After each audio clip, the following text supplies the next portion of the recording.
आङो जेब्लानाखि BNCआवबो दङमोन बे BNCआवहाय आङो नामफोरखौ गोसोआव गैया गोसोआव थायाखै अब्लाबो आङो जोंनि बर'फोरनि गेजेरावहाय बांसिन जोंहा अर्गेनाइजेशनफोर दङ माबा मोनसे माने अर्गेनाइजेशन जोंहा दाग्रा सर' दङ दा बेनिखायनो जोंनावहाय बुंनो थाङोब्ला बर'फोरनि गेजेराव 29टा अर्गेनाइजेशनफोर दङ 29टा अर्गेनाइजेशनफोर दङ दिनै बे 29टा अर्गेनाइजेशना जों खौसेथियाव दंना गैया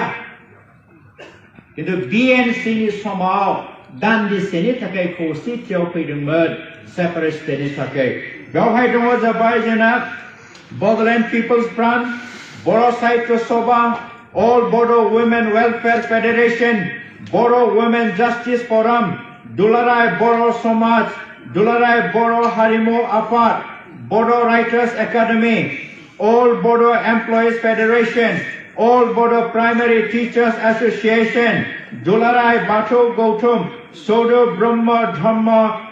Parichalona Samiti, National Bodo Christian Council, Bodo People's Committee for Peace Initiative, ex-BLT Welfare Society, Surrender NDFB Welfare Association, All BTAD Abadari Afad, All Bodo National Labor Welfare Society, West Bengal Bodo Jana Mukti Morcha,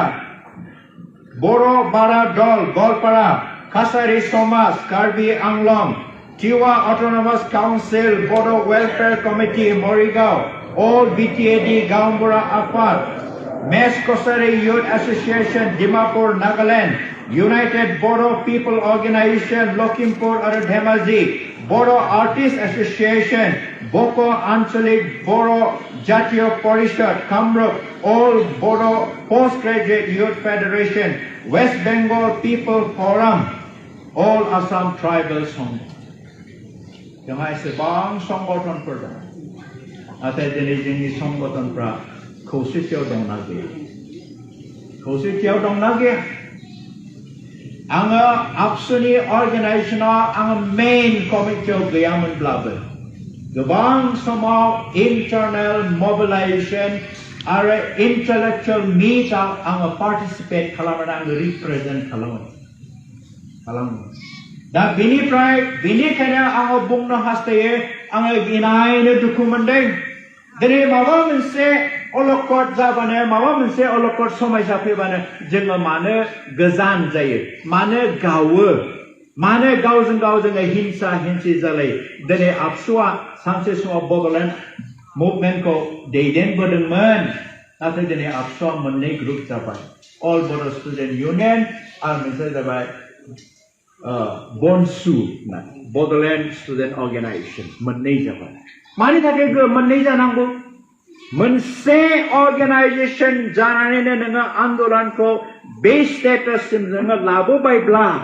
दिनै आरोबाव बेखौ continue खालामनो थाखाय जोङो नाजानांगौआव जोङो दिनै गावजों गाव भागा भागि जानानै दिनै जोङो दुर्बलसिन जाबाय आङो बेखौनो बुंनो हास्थायो दाथियै आंनि गोबां अर्गेनाइजेशनफोरजों लोब्बा थानायखाय आं बेखौनो बुंनो हास्थायो जों बर' माहारिया बयनिख्रुइ दुर्बल जाथि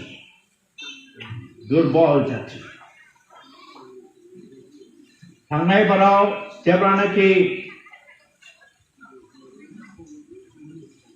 बर'फोरजों आरो सावथालफोरजों दावराव जादों जों खर' थिखांनो हादोंसै हायाखै बे आदिबासिफ्रा सावथालफ्रा गुबुन जायगानिफ्राय फैनाय ब्रिटिशफ्रा बिसोरखौ साहा बागानाव मावनो थाखायसो लाबोनाय मानसिफोर नाथाय दिनै जोङो बिसोरनि सायावबो जोंहा एक्टियार गैयै जाबाय जोंसो गंग्लायनानै थानांगौ जाबाय दा बेनिखायनो दिनै आङो खावलायनो सानदों जोंनि एक्स भलेन्टियार्स अर्गेनाइजेशननि साफ्रोमबो मेम्बारफोरनिसिम जोंनि बिसा बिसौफोरखौ जोंनो उत्साह होनि जोङो फोरोंनि जेन' बिसोरो खौसेथि जानो सोलोङो इंराजियाव मोनसे सोदोब दङ United we stand divided we fall. खौसेयै थायोब्ला जोङो गसंथानो हायो खिन्थु जुदि जोंनियाव जुदि खौसेथि गैयाब्ला जोङो गोग्लैयो दिनै जोंनाव खौसेथि गैयैखाय दिनै गोग्लैनाया जोंनाव सफैबाय दा बेनिफ्राय गसंफिननो थाखाय गसंख्रोमनो थाखाय जोंनो खौसेथिनि आगानखौ जोंनो नांगौ दा बेनिखायनो आङो दिनै बे मिटिंनि गेजेरजों बेखौनो बुंनो हास्थायो दिनै गोबां एक्स भलन्टियार अर्गानाइजेशननि मेम्बारफ्रा बैसोआ गैलिया आवगायलांबाय बैसोआव नाथाय जों जेरावनो सुबिदा मोनो खौसेथिखौ लुखांलांनायनि जिहेतु जोङो आन्दोलनकारिखाय जोङो बेखौहाय खौसेथिनि बाथ्राखौ जोङो बुंनांगोन आरो जोङो होनांगोन अब्लासो जाथिया आवगायलांगोन जेरै मिज'रामनि खोथा आं बुंदों मिज'रामाव आङो दंहैयोमोन आरो आङो नागालेण्डआवबो दंहैयोमोन जेदिनखालि बे 12 तारिख जुन जि सानावनोखि जोंनि मानगोनां सुजित नार्जारिया रुंसारि जादों बे सानखालि आङो गुवाहाटीयाव दंफैयोमोन आङो 10 तारिखआव आङो डिमापुरनिफ्राय फैदों मोनसे मबिलाइजेसनाव थांदोंमोन फैनानै आङो बे मिटिंआव एटेन्ड जाफैदों आरो बेनिफ्राय बे मोनाबिलि समावनो आङो डिमापुरनि ट्रेनाव गाखोफिनदों उनाव आङो खोनाबाय जे बेबायदि घटना जानानै दिनै जोंनि सासे 15 बोसोरिया जोहोलाव जायनाखि क्लास 9 आव फरायदोंमोन बे रुंसारि जानांबाय सोरनि थाखाय जों बर' माहारिनि थाखाय दिनैसिम बे जुदि गोथाङै थायोमोनब्ला जानो हागौ बेबो सासे रोङै रायै फरायै सासे मानसि गिदिर जानो हागौमोन नाथाय बियो 15 बोसोर बैसोआवनो बे जाथिनि थाखाय गावनि जिबनखौ बलिदान होबाय बिनि बिनिमय जों मा मोनखो बिनि बिनिमय जों मा मोनखो जोङो दिनै बिनि बिनिमय जोङो जेबो मोनाखै बेल' नङा गोबां जोंनि जोहोलाव सेंग्रा सिख्लाफोर आइजो माहारिया दिनै गोबां नासयजादों सैनांदों इतिहासखौ आङो जुदि रायफोदोंब्ला गोबां सम नांगोन बेनिखायनो आङो बेफोरखौ बुंलिया जिहेतु जोङो बयबो मिथिखागौ गावनि मेगनजों नुनाय जोङो बे जाथायफोरखौ जोङो मिथिगौ दा बेनिखायनो दिनै आङो बे एक्स भलन्टियार फर्स अर्गानाइजेशननिसिम आंनि खावलायनाया बेनो जोङो खौसेथिखौ लुखांलांनायाव जोङो जोंनि अर्गानाइजेशनफोरखौ मोखां नायाब्लानो जों लुखांलांनायाव जों हेफाजाब होनि आरो मोनसे खोथा आङो बेखौनो बुंबावनो हास्थायबाय जेब्लासिमहालागै जोङो एजुकेशन शिक्षा दीक्षायाव जेब्लासिम जोङो गोसो होआ एसेसिम जोङो बे खोमसियावनो थाबाय थागोन दा दिनै जोंनि बर' माहारिफ्रा धन सम्पतियाव आवगायलांगासिनो दङ आरो लेखा रोंनायावबो आवगायलांगासिनो दङ नाथाय जोङो खौसेथिनि खामानिखौ जों मावनो हायाखै जेब्लानाखि आङो बेसि मेमोरियेल हाई सेकेन्डारि स्कुलाव आङो प्रिन्सिपालमोन बे समावहाय जोंनि गोबां बर' गथ'फ्रा बिदिनो साकरि नागिरफैयो आरो आङो बिसोरनि बाय'डाटाफोरखौ नायो सोरबा मेट्रिकआव डिस्टिंसन मोनलायलायनाय सोरबा MA BEd फरायनाय MSc BEd फरायनाय नाथाय साकरि गैया हालाय हाफाय नायगोन दिनै जोंनाव गोबां गोरों दं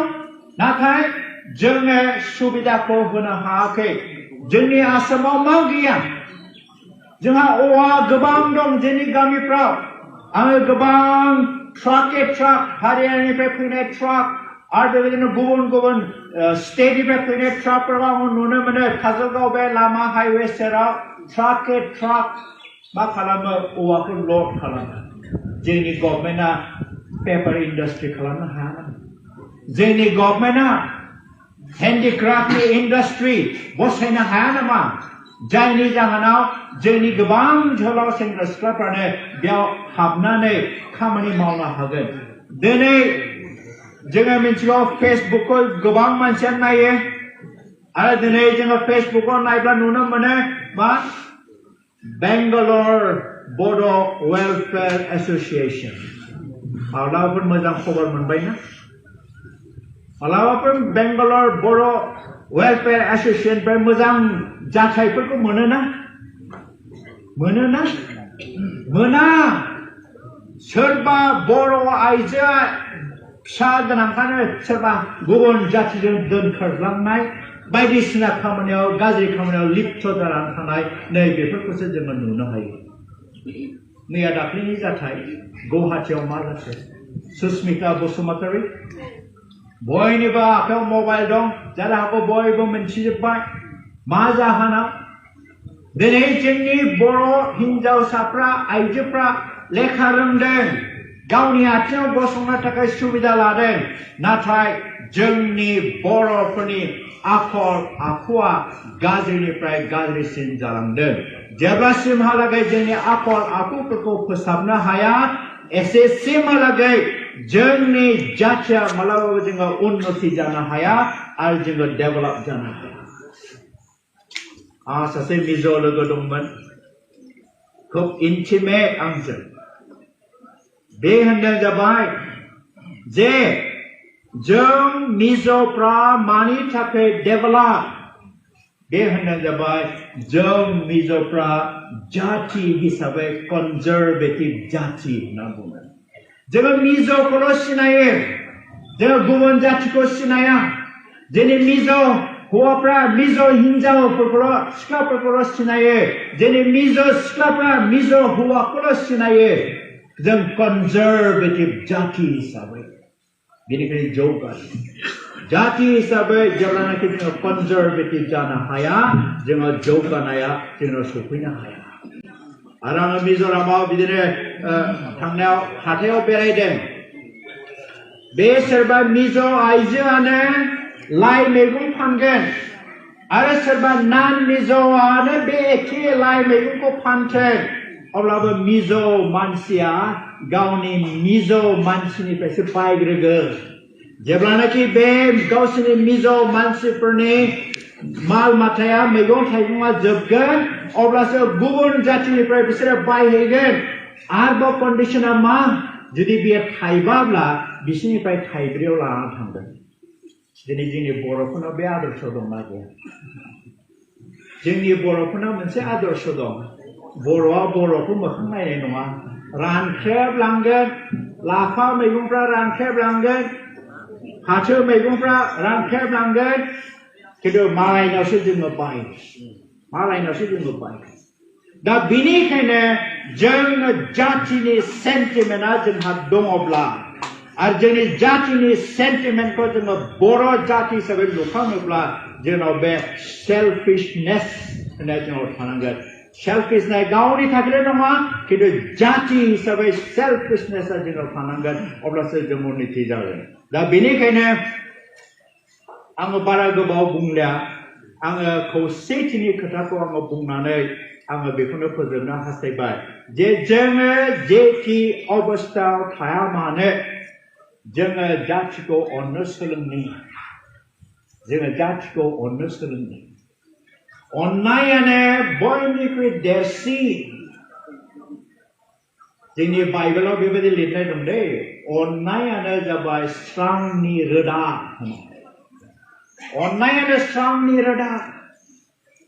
जोङो अननायनि जेखि अबस्थायाव थाया मानो नोङो जों अनज्लायनो सोलोंनि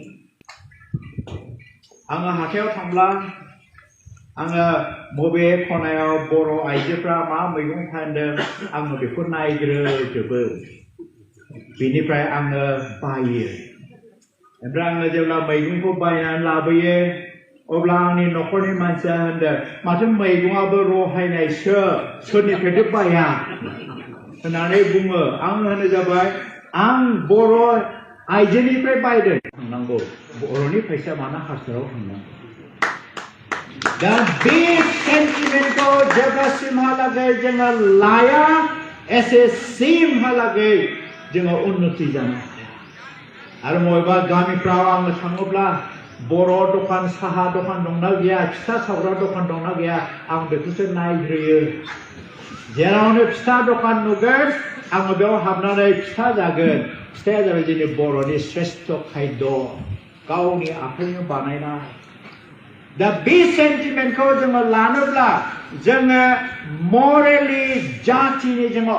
मा जानांगोन जोङो सोरजि जानाय जोङो मेन्टेलिटिनि साननो हानाय जोंनाव थानांगोन अब्लासो जोङो जातिखौ जोङो रैखाथि होनो हागोन जातिया जौगागोन दा बेनिखायनो दिनै बे मिटिंनि गेजेरजों आङो बेखौनो खावलायो जे जों साफ्रोमबो जिहेतु जोंनि आधा बैसोनि बारायानो आन्दोलनाव खारथिंबायनानै हेफाजाब होनानै दिनफ्रा थांबायब्ला फैगौ दिनफ्राव जेन' जोंनि गथ' गथायफ्रा जोंनि फिसौफ्रा जेन' बिसोरो मोनसे खौसेथिनि आगानाव थाबायनानै बिसोरो सोलिलांनो हायो आरो जातिखौ अनो आंहा जोंनि बर'आ बिदि नङा जोङो गुबुन जातिजोंसो जोङो बांसिन लोब्बा लायो नाथाय गावनि जातिखौ जों अननो रोङा हेफाजाब होयो दा बेनिखायनो आङो सुंद'यै बेखौ बुंनानै आङो फोजोबनो हास्थायनोसै जे दिनै बे भलन्टियार फर्स अर्गेनाइजेसना जि अर्गेनाइजेसनखौ नोंसोरो सालायबोबाय दैदेनबोबाय आरो बिनि गेजेरजोंनो जातिनि मोनसे सोमावसारनायाव हेफाजाब होनानै गोबां समाव खस्थ' सैबोबाय बे गासैबो सैनायफोरखौ जोङो गोजानाव दोननानै जोङो आरोबाव फिन जोङो सानफिननि जे जोङो बेबायदि बे बोलो गैयि समावबो बे बोराय बैसो समावबो जोङो माबा मोनसे हेफाजाब होनो हागोन नामा होननानै जोङो आरोबाव जोंनि देरबोनाय जोहोलाव सेंग्रा सिख्लाफोरखौ आरो जोंनि जे बे 29टा अर्गेनाइजेसनाव थानाय मानसिफोरखौ जोङो बिसोरनो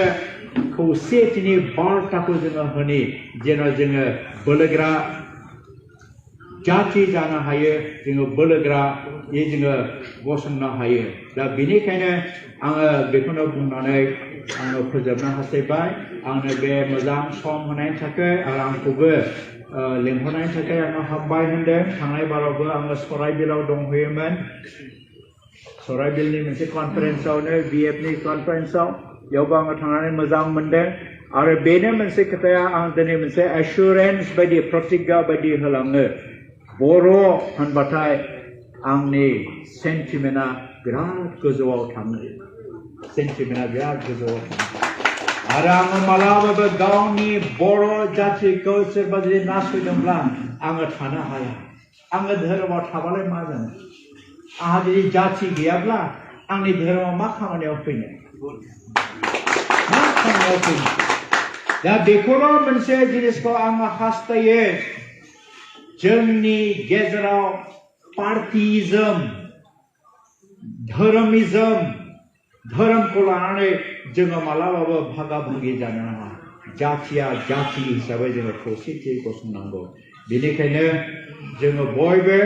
गाव गावनि मेन्टेलिटि जोंनि साननाय हनायखौ जोङो थाम थिम खालामनि आरो जोङो सैनो सोलोंज्लायनि दा बेनिखायनो जोंनि देरबोनाय जोहोलाव सेंग्रा सिख्लाफोरखौ जोङो उत्साहनि जोङो बिसोरखौ फोरोंलांनि खौसेथिया मा आरो जातिनि सेन्टिमेन्टआ मा जोङो बेखौहाय होलांनो नाजानि बेखौनो बुंनानै आंनि बे बिबुंथिखौ आङो फोजोबबाय बयनिसिमबो गोजोननाय बावहरबावनानै आङो बेयावनो फोजोबबाय